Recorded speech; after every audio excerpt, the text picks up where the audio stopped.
Hi, Shalom, Shalom. I'm back. This is GMS Pathakamoth, GMS Dallas. Just coming back because I was doing a salvation lesson and I had came to Luke, the first chapter, and then I went to some other stuff. I think the Redeemed, and I went to some other places. Then I forgot to come back to Luke 1 because we had read the definition. As a matter of fact, let's get that real quick. The definition of saved for these Christians, and I was going to prove that point in Luke, the first chapter, what salvation is all about. So I want to definitely make that point before, and then this will be the conclusion to that lesson. And I just typed it in Google, save. And as you can see, the first definition, it says keep safe or rescue someone or something from harm or danger. And that's what salvation is about, because we're in the hand of our enemies, man. You know what I'm saying? We're in the hand of these devils and these nations as well, man. So we're in harm's way, man. You know what I'm saying? So that's what salvation is all about. These Christians don't know what's going on. So when you read in Luke, the first chapter, it goes into it. And I think I started at verse 68. So I started verse 68, and the point is in verse 71. This is Luke 1 and 68. Blessed be Yahweh, power of Israel, for he hath visited and redeemed his people, and hath raised up an horn, a power of salvation. There it is. It's for salvation for us, possessive pronoun, in the house of his servant David, because this thing is all about the house of David. That tabernacle is being rebuilt in these times, and it's a spiritual house pursuant to 1 Peter 2 and 5, not a physical temple. You know what I'm saying? We're the temple in these times.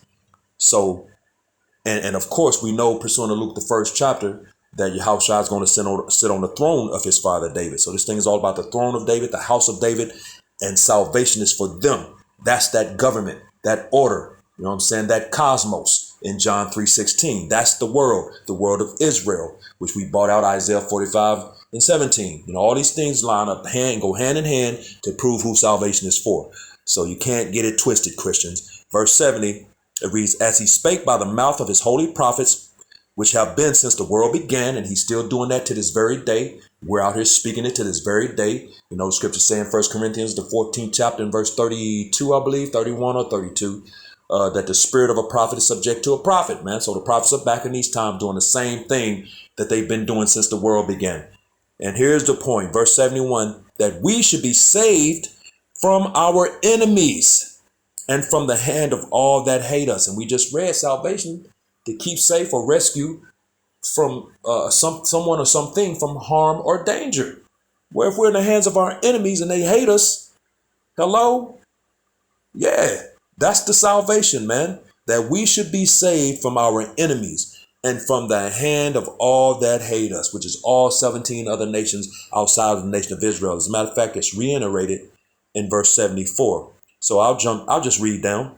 To perform the mercy promised to our fathers, and to remember his holy covenant, the oath which he sware to our father Abraham. It's going to reiterate it here, verse 74, that he would grant unto us that we, being delivered out of the hand of our enemies, might serve him without fear. So that's the salvation, the deliverance out of the hands of our enemies.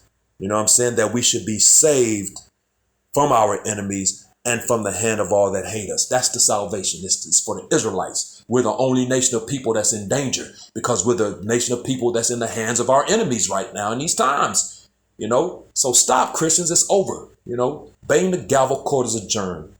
So with that, I just wanted to come back and finish this lesson out, because I went to that and then left and then come back. So here's the conclusion to the lesson. So with that, hopefully this is edifying to the hopeful elect, giving all praises, honor, and glory due to Yahweh, Bahasham, Yahweh Shai, Waharkar, double honors to the apostles and elders of Great Millstone, and peace and blessings to the elect, the house of David, the Bayath, Shah, Dawadah, Shalom.